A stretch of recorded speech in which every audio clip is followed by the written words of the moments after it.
ndi kwataka Brian mugaragariza mu by'ukuri wenda side ye iri fake cyangwa se iri faible ku buryo nawe ngomba kuhanyura nkaba ariho mumenera ndetse nisunze ibyo nawe yankoreye anyita ikigarasha.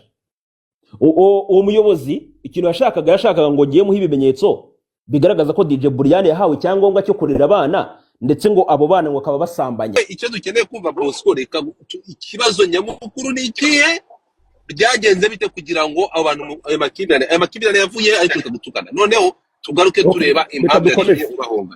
Reka dukomeze nta handi amakimbirane gutukana, ntawe nkeneye gutukana kabisa. Ni Bosco Empire na amazina yanjye bamenye kuri YouTube, ariko amazina nahawe n'ababyeyi banyitaniye umugabo Jean Bosco. Kano kanya ngira ngo ntago mperereye mu gihugu cyanjye. Uherereye mu gihugu cyanjye nyine cy'u Rwanda, ntago ari umerereye. Wagiye muri M23? Oya, natembere nkuko abandi bose batembera. None se igihugu cy'u Rwanda gisaba diaspora bangara. Kano kanya nanjye nabaye ku diaspora. So ntago uherereye mu gihugu cyawe, uherereye utuvugana? Ungu umerereye se ntago ngoba kwavuga, ariko ntago ndi mu Rwanda. Kubera ko urihishe rwego rw'umutekano wanjye nyine bwite. Yampaye inka se utebere bwa shyamba ngo muki uhari kubera umutekano wawe bishatse ndapfuye. Umutekano wanjye niyo mpamvu nabibuze kuvugana umerereye ngewe. Dore hasi bari kwandika oya yaratorotse, abandi bati ari Uganda ndapfuye. Dore muri comment Bosco yaratorotse umuntu atoroka iki? Egera telefone yawe kuko ndashaka kugira ngo ibi bintu byumvikane neza, ntumve neza, biraza kumfasha. Ndashaka uravuze ati ntabwo uri buze kutubwira ahantu uherereye bitewe n'umutekano wawe. Waba ufite umutekano muke? Waba wugarijwe udafite umutekano wisa?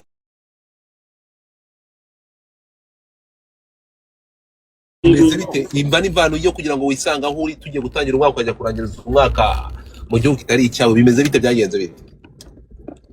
Ni ikibazo gikomeye cyane, nanjye ntago nabikoze wenda binishimye, ariko numvaga ari bwo buryo bwiza nshobora kuza kuba natuza ngatekereza neza, kuko buri umuntu arimenya. Turakuza gutongana nawe turi and instance nibigirije ingaruka biteza, ariko twaba turi close ukaza kuza gushiduka ngiye wamvanze mu bwonko nkisanga nakoze ibintu bitari byiza. Ndavuga ati wenda abantu dufitanye ibibazo, reka mbanze kwanza mbahereza umwanya, hanyuma wenda ndebe n'abantu wenda baza ko baduhuza ibibazo dufitanye n'abo bantu bikemuke, none wenda nzagaruke mu gihugu cyanjye. Abavuga ngo natorotse, ntago nge natoroke igihugu kubera ko igihugu kiri indani muri ngewe, ntago rero nakwitoroka, ntago byakunda.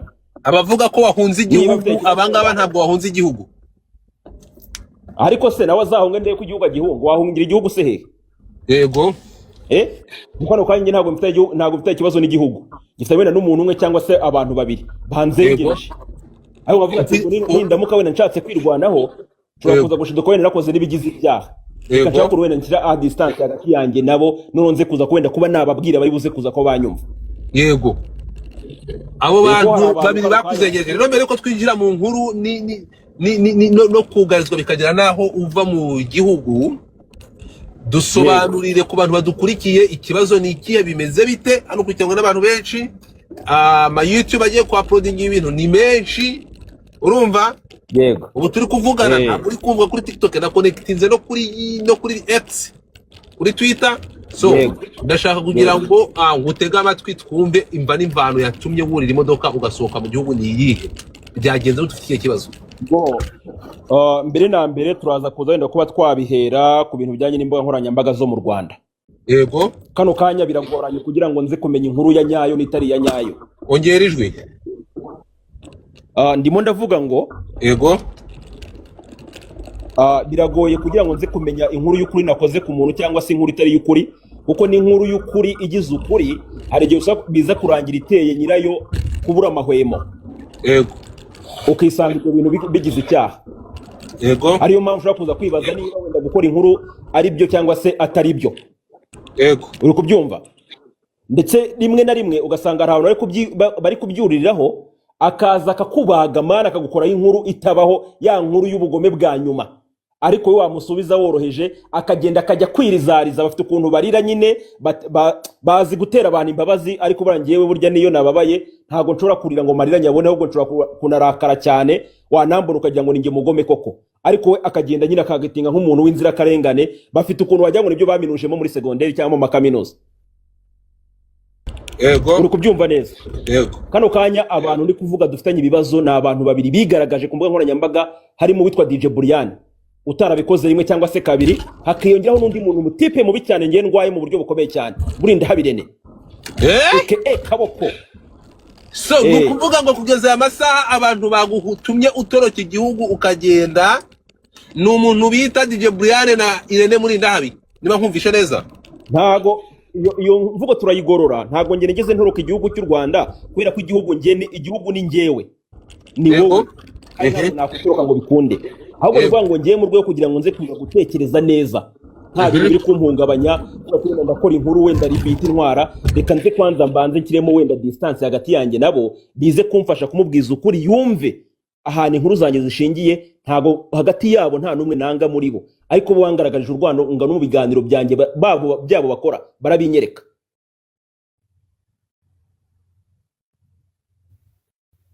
Uri kubyumva neza?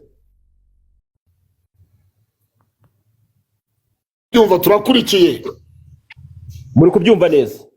Yego turakurikiye. Rero sinzi wenda ikintu wenda abantu bari kwibaza, kuko ngira ngo ni byinshi nabisobanuye. Turi buze guhera ku muntu wenda DJ Brian. DJ Brian yarambabaje cyane, hamwe no mu rutango Jihad, ndetse n'abantu barambwira ngo Bosco Empire watanze ikirego muri ribu bano bantu bagahanwa, dushingiye ku cyo bita ngo ingenga bitekerezo genocide yakorewe abatutsi mu Rwanda. Ibyo ni ibintu DJ Brian yakoze, abikorera mu ruhame muri live za Instagram yakoze we n'uwitwa ngo ni Jihad. Ikintu bakoze dore ngiki, ngira ngo hari mu rupfu rwanya kwigendera Dorimbogo. Urabizi ko habayeho inkuru, abanyamakuru bakagenda bakajya mu bitaro bakazana video za Dorimbogo yarembye, ngiye nkagenda nkivuganira n'umurwaza umurwaje mukuru we bwite bavindimwe mwene wabo, amubwira ati se inkuru ziri gukorwa nizo? Akambwira ati ngende kubona uyu mukobwa ntazibye, atereka ngwereza amavideo rwose, no mukanyera ari kuganira n'abarwayi ameze neza, akankubita amavideo ya Dorimbogo. Hanyuma biza kurangira Dorimbogo yitabye Imana, ariko nta numwe wabitekerezaga. Yaba bakoraga inkuru z'ubutabazi ntibari barabizi, n'abakoraga inkuru zivuga ko ibintu biri gukorwa harimo scam nabo ntago bazi ukuntu ibintu bizarangira. Imana niyo yonyine yari ibizi. Reka nsaba abantu basharinge live, reka nsaba abantu basharinge live, igere kure musharinge abantu basharinge live. Umuntu uri ahangaha iyi live yimpera abantu batari munsi ya 5 cyangwa 10. Komeza Empire. Iyo mbango icyo gihe hasaba ibintu by'ama live nyine, abantu habaho kwataka ama channels yacu, ariko natwe turahagarara turavuga ati nta kibazo, turi buze kudefanda wenda ibyo twakoze, nta mpamvu kugira ngo wenda abantu baze kuba batugaraguriza gati. Uwitwa DJ Brian n'uwitwa Jihad bakoze live, hanyuma uwitwa DJ Brian anyita ikigarasha, avuga ko ngo ndi umuvugizi w'ibigarasha birimo uwitwa ngo Gasana Anastasi ndetse n'uwitwa ngo ni Mukanyiko. Byongeye aranancinyagurira, avuga ko umuntu utango Gasana Anastasi ari musaza wa mama umbyara. Basaza ba mama bose abavukana na mama bose b'abahungu na barumunaye bose n'abavandimwe be bose batwikiwe mu nzu muri 1994. Warangiza ugafata abantu bameze gutyo ukabazura, wamara kubazura ukabajyana mu Bufaransa, ukabagarura noneho ngo ari n'abanzi b'igihugu ngo barwanye igihugu cy'u Rwanda, ukahita uvuga ko ngo bagire bapfana ngo na Jean Bosco cyangwa se ngo Bosco Empire. Niyo twaba dufite ibyo dupfana, ntago ibyo ngibyo byo bakoze ntago ngiye bindeba kuri buze kuza ko wabinziza ngo kanaka ngo agire ibyo apfana ngo n'umujenosideri ngo ari buze kuba wahangayitse kandi nta maraso y'inzira karengane yamennye. Ibyo ngibyo Brian arabikora ku manywa y'ihangu, abantu barambwira ati wamureze ko bino bintu ari ugushinyagura. Ngiye navate ntago nafungisha umuntu, just ubwo ni views ari gushaka, niko natekerezaga, ariko nyuma yawe yaje kunyega ko atari views ashaka. Iyo nza kuza kwa Brian we nkwanga kano kanya bakombye kumaze umwaka urenga muri gereza, kuko ibimenyetso byari bihari, urwibutso abo bantu bashyinguyemo barahari, uwo muntu uri kuzana ntago muzi, warangiza ukaza n'ibihamya ukagenda ukanyambika urubwo ukavuga ngo yantera hamwe ngo Bosco ngo umuvugizi wa Mukanyiko ngo umuvugizi wa Gasana Anastasi, ukabikora rimwe kabiri gatatu. Iyo live abantu barayizi. hanyuma wowe naza nakotinga amagambo yuko ngo usambanye abana urera ngo bakwambura ibyangombwa byo kurera imfubyi, kuko uzi neza ko ubuzima bwawe ariho bushingiye, amafaranga bagoye yo kurera abana ujya kuyibagishamo iyo mibiri yawe ngo amabuno ukajya kuyatengeneza, waragize ukaza ukibembereza ngo kwibagisha ngo ni ibintu ngo bikorwa n'abakire. Kwibagishwa bikorwa n'abantu banze kwiyakira. We Brian, ntabwo abakire bose bajya kwigira imbangwa.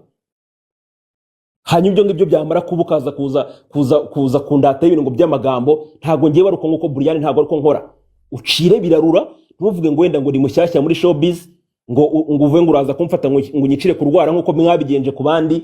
Ngiyewe ndakatikata gondeka, ndi inyama z'agasamuzuri, ntabwo ushobora kuza kuba yanijya ngo ambwire ngo biraza kuza kuba byakunda gutyo gusa. Naho ngaho ikibazo cyanjye na DJ Brian gikomoka.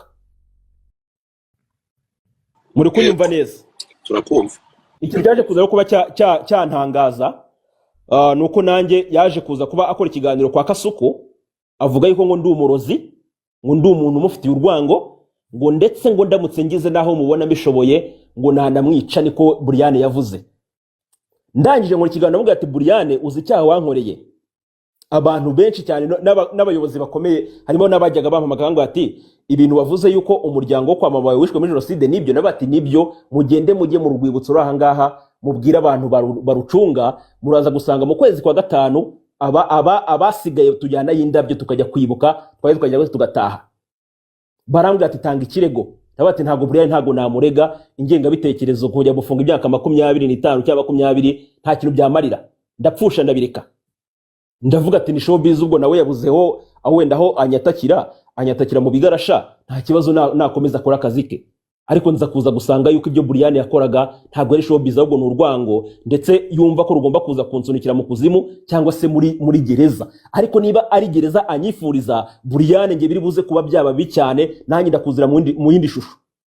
Icyo utumva wenda udashobora kuza kuhabona ko nakwereka, nibyo ndibuze kuba nakwereka, nuze kuza kuba nabibona neza cyane. Ibyo ngibyo kuri Brian birarangiye. Hero, muri kunyumva? Ndakumva Bosco gatanu ku kandi. Yes. Ubwo naje kurekura rokete, ikiganiro kimaze hafi isaha imwe n'iminota 47, nagiye kubona mbona umwe mu bayobozi bakomeye muri polisi y'u Rwanda arampamagaye. Nimero ye ndayitaba, maze kuyitaba aranyibwira, arambwira ngo ikiganiro wakoze kuri DJ Brian, niba ufite ibimenyetso wadufashije ukabiduhereza twarangiye tukamukurikirana. Naramubwiye ngo ikiganiro cyanjye kirimo content ebyiri, nena creatinzemo content ebyiri, hari ku ruhande rwanjye ndi kwataka Brian mugaragariza mu by'ukuri wenda side ye iri fake cyangwa se iri faible, kuryo nayo ngomba kuhanyura nkaba ari wo mumenera, ndetse nisunze ibyo nawe yankoreye anyita ikigarasha. Uwo muyobozi ikintu yashakaga ngo ngiye muha ibimenyetso bigaragaza ko DJ Brian yahawe icyangombwa cyo kurera abana, ndetse ngo abo bana ngo akaba basambanya. Nge nabwiye umuyobozi ndamubwira ngo nakotinze amagambo uwitwa Yago yavuze ko DJ Brian yaguze ibitsina by'abagabo yirirwa bikoresha asambanyisha abana rera. Ariko hari ibintu byateye abantu bakaza mu kiganiro cy'isaha imwe bagakatama akantu gato cyane, barangiza bakagapostinga kuri TikTok cyangwa se kuri Instagram cyangwa kuri Twitter, hanyuma umuyobozi yaba ari kwiciraho yakabona akagira ngo koko niyo message yatambutse. Ariko nabwiye umuyobozi ndamubwira ngo ngi nabwiraga Brian ngo ni gute ukora ikiganiro kanyita umurozi, umwanzi wawe wanakwica, noneho nabavuze yuko usambanya abantu utaricara ngo bitabarozi cyangwa bitabagome, ni ikihe kintu kano kanya Brian untora, kugeza naho ubwo ujya gufata abarwanya leta y'u Rwanda ukabazana ukabagira bene wacu, kandi nzireza ko bene wacu bagize gute, babatwitse mu nzu bapfuye. Ibyo bintu bikaba rimwe kabiri gatatu. Ntabwo nigize mbona hari n'umuntu wenda wo mu rwego rwa leta wenda bafite aho bahuriye wenda n'ibijyanye n'ubwe n'ubwiyunge bampamagaye bambwira ati se ibintu wenda kuvuga nibyo byanyabyo cyangwa Brian ni ibyanyabyo, bamuzane azane fact zigaragaza ko Asana Stars avindi imwe na mama wambyaye, hanyuma nanjye ndabafata mbajyane mu rwibutso mbereka bati dore basaza ba mama ahantu bashyinguye babishe babatwitse. Hanyuma tuze kuza kuba twareba noneho nawe ari kuvuga ngo navuze ngo kuri foundation ye, wibaze ko wavuze ku muryango wanjye witabye Imana we Brian ubyibuke. Narapfuje ntago naguhereje. naraguhereje ntabwo ngize mbasha kuba nakorega ibyo ngibyo mbibamo birarangira, ariko ngiye kubona mbona n'uwitwa Murinda Habi nawe azanye noneho kudeta imwe ya danje yo kwita no ravunira mu bavita nandangiza nta na brag, ikintu bita strike. Ndavate kino gihugu mfitemo abanzi barenga 2-3, ntago ndibuze kuba nakigumamo kuko nanjye ndabizi ko ndi umusazi ngira trauma ushobora kuza kunkinisha ugatuma ngewe nsaza mu mwonko narangiza nkayisanga nakoze scandal. Ndavuga tereka ngiye kwanza mbanze mbe nkizemo metero, uyu muriro bari gucana mbanze kwanza nkotere kure, ningira no nsubiza nze kuza kumusubiza tutegeranye, wenda biraza gushira mu biganiro hatajemo ibindi bintu bitari byiza. Uko niko naje kuza kuba nagenda bro. Hanyuma Irene we byagenze bite, mwapfuye iki? Irene nawe turaza kuza gutangirira ku gitaramo yari gutegura muri Canada, harimo icyabereye muri Sunrise Church, ubwo ni muri Vancouver, n'ikindi byagomba kuza kubera za Edmonton, Regina na Winnipeg. Icyo muri Winnipeg cyo nyango cyara na failinze ntago cyakozwe. Turaza kuza guhera mu cyabereye Vancouver n'ibyaje kuza kwa byabamo ibibazo bikomeye cyane. Uwitwa Murinda Habirene nk'umuntu wera ushobora kuza wenda kuba yategura content ku ruhande rwe anireba ku nyungu ze ntarebe nabo bari gukorana, yatumiye umunita Vestina ndetse na Dorcas, ariko inkuru nyamukuru kwari kumenyesha isi yuko bagiye gufata indege bakajya Canada, Vancouver, bazakorerayo igitaramo. Ariko yumva ko ibyo bintu bitari buze kuba byatwika kuko wenda ntago yumva ko abantu bari interesse y'ibitaramo byabari abana, ariko yarazi neza ko isi yose mu by'ukuri itegereje kumva icyo Vestina atangaza ku rugo rwe. Uwitwa Murinda Habirene mu kiganiro yakoze, abantu bagende bakirebe, gifite titre ivuga ngo yo, ubwo ni inyuguti ya o 3, udutangaro 2, Vestina na Dorcas disi bagiye muri Canada. Mugende mwumve ku munota wa 7 n'amasegonda 30, aho niho uwitwa Murinda Habirene abaza Vestina ikibazo kivuga ngo urugo rwawe bimeze bite. Icyo kibazo ntago Vestina y'umusitari wenyine ukibajijwe, ngira ngo uwitwa Bruce Melody nawe ejo muri barakimubajije niba yarasenye urugo. Uko yasubije mwarabyumvise, nta musesenguzi wigeze akora episode 200 asesengura ijambo rya Bruce Melody, ko Bruce Melody ajya gusubiza yakoresheje IQ iri hejuru ku buryo niyo wajya mu kiganiro cye ntago wajya gusesengura ngo bikunde. Icyo kibazo uwitwa Kamarade aheruka kukibazo uwitwa Israel Mbonyi, amubaza ngo ko bivugwa ko ngo hari umukobwa wateye inda warangiza ugahisha umwana, ibyo bintu bivugaho iki? Uwitwa Israel Mbonyi nawe yarashubije, igisubizo yatanze nta munyamakuru wagisesengura. Nanjye ubwayira bati Israel Mbonyi ampaye akazi, nagiyemo nsanga yanyirukanye nta kazi mfite mu kiganiro cya Israel Mbonyi ndakabura. Ariko nje kwa Vestine nasanze harimo akazi karenga ibiganiro 100. Ndavati Vestine umbereye boss, reka nze nipanga akazi hanyuma ngo sesengure, biraza gutuma uzamura ubwenge, undi munsi niba kubaza uzajya umeze n'ibyo usubiza. Vestine kano kanya kuba waraje ku mihanda ukidarapa, boss wawe yari yateguye, ariko wewe wasubije utateguye, uzana ubwenge bukeya mu gisubizo cyawe, bituma abasesenguzi tubona aho tumenera turakwataka. Ugaragaza amuranga mutima yuko utishimiye urugo, n'ikimenyimenyi ukabuza umuvandimwe wawe ngo uramenye utazashaka umugabo ukiri umwana, kubera yuko urwo waboneye mu rugo ni nk'urw'imbwa yaboneye ku mugezi. Kuko ubaye warageze mu rugo ukabona ari ibintu biryoshye, wahita ubwira muri umwe bati rwose gira nawe ushake, kubera ko urugo ni ijuru ritoya. Igisubizo Vestina yatanze kirimo ubwenge bukeya. Ubwenge bukeya Vestina ufite nibwo wazize, kuko icyo bakubajije nta mustari utakibazwa. Natwe ubwacu badushinja ngo gutera ngo abakobwa mada, abandi bakatwita ibiremba. Ntabwo dutanga strike, ntabwo tujya kuripotinga abantu batuvuze, ahubwo turavuga ati se ibyo umuntu yavuze nibyo sibyo, niba ari byo urabikosora. Ariko umuntu burya w'ikigoryo utagira ubwenge, na Bibiliya irabivuga, iyo ikigoryo gihannye kugira ngo kihane, ibyo bintu kiragute kirarakara ntabwo cyakikosora. Bivuze ngo undi munsi nukora interview bakakubaza ikibazo kumva bigoranye kugisubiza, ugivuga ati wenda nta kintu mbivugaho, ibyo urugo rwanjye ntago bibareba, dukomeze bibareba, hanyuma ibintu kagira gute bikaza kuba byagenda neza. Vestine twaramusesenguye, Murinda Habi yapanze vlog kuva i Kigali agera kuri airport, afata umwana w'umukobwa amuryamisha hasi ku kibuga cy'indege n'ibibuga b'indege bitagira ahantu wenda bakirira abarwayi. Niba indege ari umuntu ugenda mu ndege arwaye ntago mbizi, gusa twabonaga nyine Vestina ananiwe arembye ameze nabi kuri airport, ariko indege iramufatira mujyana. Kuri vlog witwa Murinda Habirene yagiye akubita agenda, ariko ibyo byose twabiriya twavuga ati ntago bino bintu ntago bikwiriye.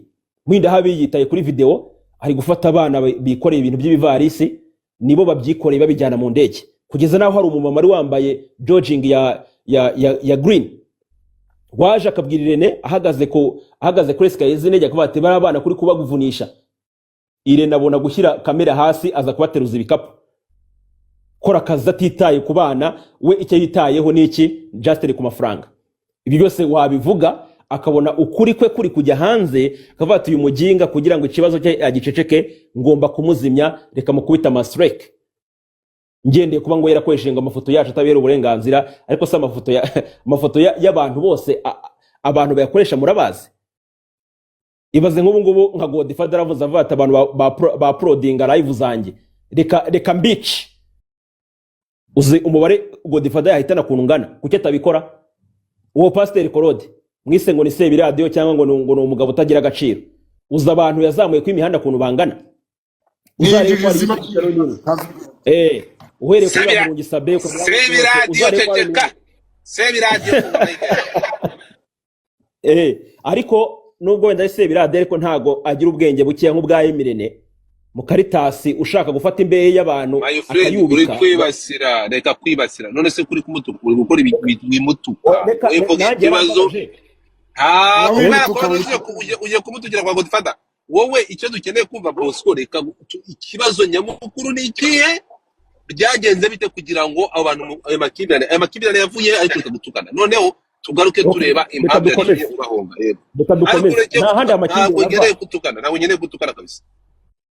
Yego ahana amakimbirane kuva dore ngaho n'ubundi ahandi biri gushingira n'ubwenge bukiye bagende bakoresha mu biganiro byabo. Twakomeje twavuye kuri airport tugeze mu gitaramo cyabaye muri Sunrise Church Vancouver ku munsi wo ku cyumweru. Ngo bari bahawe amafaranga yo kuva mu Rwanda bagategerwa indege bakagera bakora igitaramo kwa gatandatu no ku cyumweru bagaterana n'abakristo hanyuma bakaza kuvayo berekeza Edmonton bakora ibitaramo Regina na Winnipeg no muri Edmonton. Noneho bageze Vancouver dore gashya witwa Emirene yakoreye ko nanjye ubwanjye ubwo nanjye radari za Bosco Empire ngomba kuzimukurikiza zikamugenda inyuma buri kintu cyose akoze ngomba kuza kuba ndaho ngaho mfite amaso agomba kuza kuba ndebera akotora gato yamita murangiza. Uwitwa Mwinda Habirene ku cyumweru yazanye na Dorcas bonyine mu rusengero. Vestin ntago yari ahari bivuga ngo yagiye ngo mu mashini ikora ikahwa bikaza kuza kurangira ngo anywe isabune aho kugira ngo aze kuza ngo kuba yanywa ikawa nkuko yabitekerezaga kuyikora. Mwinda Habirene amateraniro arangiye ku cyumweru yarahagurutse bamuheza ijambo yari yambaye ikote ry'umukara rya kwire ni pantaro y'ikoto na kakaboko ke nyine ahora ahishe ngira ngo ariko nawe ni ikibazo yahuye nacyo atabigambiriye kuko yavutse kari akaboko ari kazima. Vukira ku Muhima ku bitaro byo ku Muhima mu dogiteri wari urimo kurengera sinkwemerera njya ku kibazo va mu buzima bw'umuntu reka gukora body shaming uri kubaka ari byo ntabwo ku buzima bw'umuntu ijya ku kibazo ibyo akaboko kare reka ure n'ibibazo nagiranye no gukorera ibiganiro please twakomeje. Aha Irene yafashe ijambo aravuga ngo uyu munsi ngira ngo mwabonye Dorcas abyina wenyine kubera ko mugenzi we ntago ahari ntameze neza yagiye kwa muganga. Ariko ubu tuvugana bamaze kumuzana tugiye kumuzana ahangaha hanyuma agire gute hanyuma abasezereho tuvanga dufata indege twerekeza Edmonton. Icyo gihe ayo magambo abantu barayafashe barayakata arasirikira hanyuma abasesenguzi batangira kwibaza ku rupfu rwa nyakwigendera Gogo Gloriosa wavuye mu Rwanda rwaye igicuri abamanager barabihishe bikarangira bamujyanye i Bugande agakora ibitaramo akagwayo umuntu wagiye ari muzima akaza ari umurambo. Turavuga ati ese Vestine niba wenda afite wenda inda y'amezi 3 cyangwa y'amezi 2 akavuga ko yanyweye isabune aziko ari kahwa bakajya kumukubitisha indirimbo nyinshi cyane mu rusengero bari abana bakora imiziki isaba imbaraga nyinshi cyane aho nta gushaka kuza gushiduka wenda Vestine akuyemo ninda. Iryo jambo ngira ngo witwa Pastor Claude biri mu bintu yazize kuko no mu kiganiro yakoze iyo titre yari irimo bibabaza bari abagabo. Utararenga aho ngaho yego mwabwiwe ntabwo mwakoze ubusesenguzi ku nda ya Vestine niba nkumvishe neza. Yego mwabwiwe n'iki ko twite mu busesenguzi buriya Godfather hari igice ugeramo ugakoresha icyo bita imagination, aho ushobora kuza kubona ikintu cyabaye ukibaza impamvu zirenga 10 zatuma cya kintu kiba. Mu busesenguzi ibyo bintu bireme nta nubwo bigeze n'icyaha kabisa, kongera ngo n'abagenza cyaha ushobora kuza kubona ikibazo cyavutse bati mu mudugudu turaza gufata wenda abantu 8 dukeka, turabafata ko nibo tubona bakora bino bintu, turi buze kuvanamo umwe umugomba hasigare wa undi wenda wakoze cya kintu. No mu basesenguzi niba wenda umukobwa tuvate wenda yakoze ubukwe kano kanya, wenda Imana yatanze umugisha, haba haravuyemo umwana yakoze ikiganiro yuko yanyweye isabune, hanyuma akoze ibintu by'ibiziki biremereye cyane, ubu ntiwasanga wenda indi ishobora kuza kuba yagira n'ikibazo, bamuretse bakamukoresha imiziki mikeya, wenda bakazamusubiza mu bitaramo, wenda yaramaze no kuba yanaruhuka. Izo ni inama twatangaga, ntago byabaga ari imyanzuro, ariko Irene biramubangamira. Kugira ngo akemura icyo kibazo, cyangwa se bitewe nuko abafana bawe bakomeje kugenda wenda bamwotsa igitutu, yahise ategura ikindi kiganiro abaza Vestine amubwira ngo ivugire ku bintu biri kukuvugwaho, ese koko impamvu utagaragaye mu rusengero muri Sunrise Church, muri Sunrise Church nuko wari wakuyemo inda. Vestine avuga ngo barambeshyira rwose, ntago nigize ndwara, ahubwo ikintu cyabayeho njyewe narananiwe, naritaguye ibiririmba 10, hanyuma ntashingira imbaraga nkeya, bituma ntaza kugira gute, ntaza guterana ku cyumweru, ariko ntago nigeze njya kwa muganga, ntago ngize gute, ntago ndwaye. Ibyo ngibyo abikora azi ko ari kuvuguruza itangazamakuru ryasigaye Kigali, ntago arazi ko ari kurangiza muri Ndahabi Irene. Na Irene nicyo kibazo uramutse kimubajije ngo ese ukuri ni ukuhe, impamvu mwishyuwe amafaranga yo gutaramira abakristo muri Sunrise Church kwa gatandatu no ku cyumweru, amafaranga mukayishyurwa mukayarya, hanyuma mugakora ku isabato gusa, ku cyumweru hagakora umwe undi yiryame yanze kuza ku kazi, ukuri ni ukuhe? Yararwaye ntiyarwaye? Ntago yabona icyo gusubiza. Bivuze mu yandi magambo, hari ahantu harimo escroquerie, hakazamo n'ikintu bita noneho uburiganya, kwihesha ikintu cy'undi ugize gute, ukoresha uburiganya. Ibyo ni ibyaha byabahamaga, n'ibimenyetso byari bihari bo ubwabo babyitangiye. Izo nkuru twarazikoze kugira ngo zidakomeza gusirikira. Rero we yumva ko ngo ayo macano nkuko yamenyereye nyine kuzimya y'abandi, ariko hari imiriro itazimika, atera amastreka arenga 8 gusa. Nyine yaranyerereje burangira maze hafi icyumweru cyose nakora n'amafaranga nari nasevinze, nyine nshakisha aba IT bagomba guhangana nayo mastreka ya MI Music, bandeka gukoresha ngo ifoto ya Vestine kuri thumbnail, sinama video yabo nakoreshaga na just ifoto, kugenda ukajya muntu uza mu kiganiro ugasinapingamo ifoto, ukaza nyine ukayishyira muntu uza muri thumbnail. Ibyo nibyo yagendaga nyine akarega ngo ni original photo, ariko kano kanya nabo babashatse babimurega. Nanjye mbishatse kano kanya nasiba akacana ntenga senkani, ariko se nitujye mu ibyo bintu akazi karakorwa gute? Ibyo ndi kubwira ngo Afrika izahera inyuma, kubera ko umwanzi w'umunyafrika ni mugenzi we. Nta numwe ushobora kuza kuba yatekereza ikintu cyagira mugenzi we akamaro, ahubwo no kugira gute, no gushanyaguzanya. Ibyo ngibyo byararangiye, bava Vancouver baragenda bajya Edmonton. Bageze Edmonton, hari umumama ufite YouTube channel bita ngo ni Positive Mind, bita ngo ni Mukamiriza Jani. Ntago ndi bumwinjiremo, reka mwihorere ko wenda mu nkuru zanye nyine njya mfite ukuntu mbinjirira, ariko yitwa Mukamiriza Jani. Yavuye mu Rwanda ari impunzi ajya muri Canada. Yarabakiriye abakira Edmonton, ababaza ikibazo kivuga ngo ese Vestine ninde, Dorcas ninde? Bari bamaze kwiyumva nyine bageze mu ndege babaye birangirire. Icyo gihe kibazo mu baje kukimusubiza, abantu baraye ku kibuga cy'indege bashatse indabyo baje gutegereza abastari, kubera ko wenda ari agacano gafite abasabi 2,000. Babajije ikibazo, abakobwa baramusuzuguye mu mabirambabaza. Mugire mujye kuri Positive Mind yo YouTube channel y'umuntu bita Mukamiriza Jani. Vestine yarashubije ngo ntago ari ngombwa, bamusuzuguye nyine bamuciye amazi cyane.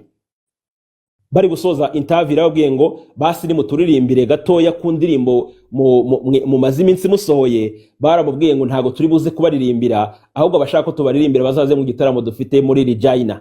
Bavuga n'amatariki byagomba kuza kuba byaberaho, byaje kuza kuba byanarisika yuko ibitaramo byabo bitakozwe. Icya Winnipeg cyarasubitswe, n'icyo muri Regina basohotse igitaramo kitarangiye, banasohoka batanasezerewe, kubera ko n'abantu bangobe bararakaye n'ubwishongozi bwabo.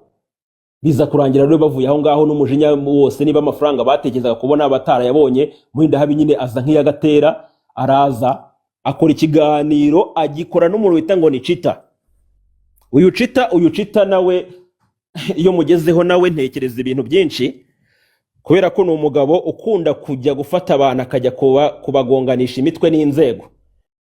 uzatinya umuntu ushobora kuza guhagarara imbere y'umuyobozi akavuga ngo akamentioninga n'izina ry'umuntu agira ngo bagufunge.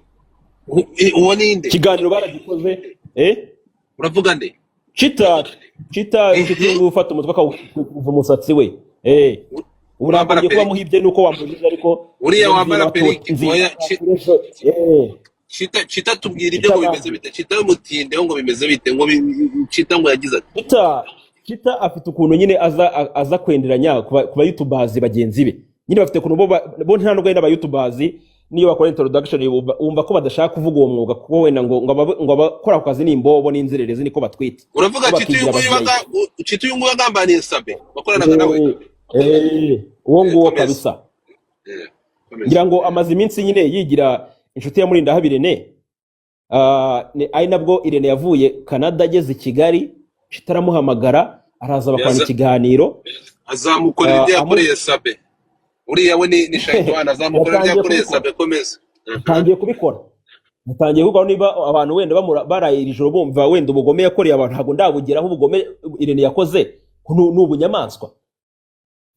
Bakora ikiganiro ngira ngo uwitwa Chita abaza Irene amubaza ngo ni iki kintu uvuga ku bantu bavuga ko waba uryamana n'umuntu uta Dorcas. Irene yasubije neza aravuga ngo ntago ushobora kuza kuba byakunda ko narana n'umwana wanjye kuko Dorcas n'umwana we yamubajije ngo iki. Chita yabaje uwitwa Irene aramubaza ngo iyo abantu bavuga ngo ushobora kuza kuba uryamana na Dorcas ibyo bintu bivuga wiki. Kuko no mu biganiro byakozwe hari ahantu uwitwa Vestina avuga yuko ngo Irene na Dorcas basohotse muri Canada bakigendera, Vestina bakamusiga mu rugo bonyine aryamye. Ku bantu bakurikiranye mu interview yabo ibyo bintu birahari bivugwa ko Irene na Dorcas basohokanye hanyuma uwitwa Vestina agasigara mu rugo aryamye. No uretse Irene ariko we abikira yego ngo basize aryamye. Vestina bamusize aryamye uwitwa Murindahabi Irene ndetse n'uwitwa Dorcas barasohoka baragenda. Icyo gihe mu gitaramo muri interview bakoze bari kurya ibintu by'ama ice cream ku bantu babibonye barabizi nyine Vestina abonaga ko yanarakaye avuga ati ni gute munsiga. Murindahabi aravuga ati twabonaga nyine utari muri mood twebwe turi Jesus ibyo bintu bifite ibimenyetso. Ibiganiro birahari se ntibabikoze n'ibihari n'abadukurikiye muri commentaire babyandike abantu nyine baba bari update kuko ngiye ndeba inkuru nyinshi man ndeba inkuru nyinshi kandi inkuru zanjye mba ndi kugenda mbara akantu kandi. Hanyuma Chita abaza Irene ngo uryamana nande ni Dorcas ni kandi keza ko kapaje.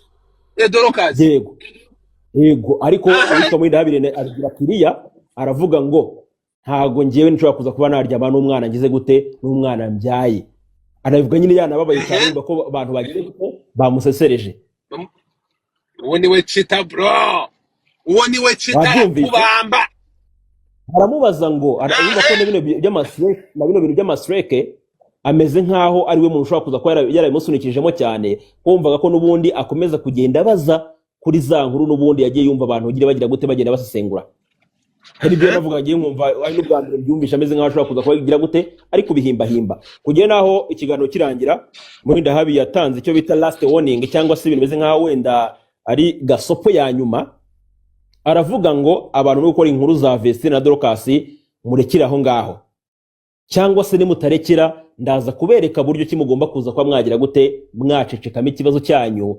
Ngiyewe na equipe yanjye ya MI Entertainment turi buze kuza kwa twareba icyo tuza kuza kwa twabakorera. Iryo jambo yitwa Murindahabi Irene akimara kuza kurivuga ngira ngo haciyemo iminsi 2 yonyine uwitwa Pastor Claude niyo muntu wa mbere wakiriye strike.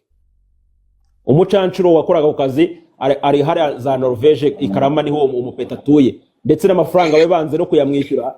Strike zimwe atangiye kugera zikuramo Murindahabi biza kuranya amafaranga yamuhaye. Uwo mucancuro wirwa yica amacaro y'abantu. Claude yarampamagara ambwira ati maze kurya strike ya MI Empire bitewe n'aka video navanye kwa Chita. Ndakoresha mu kiganiro cyanjye.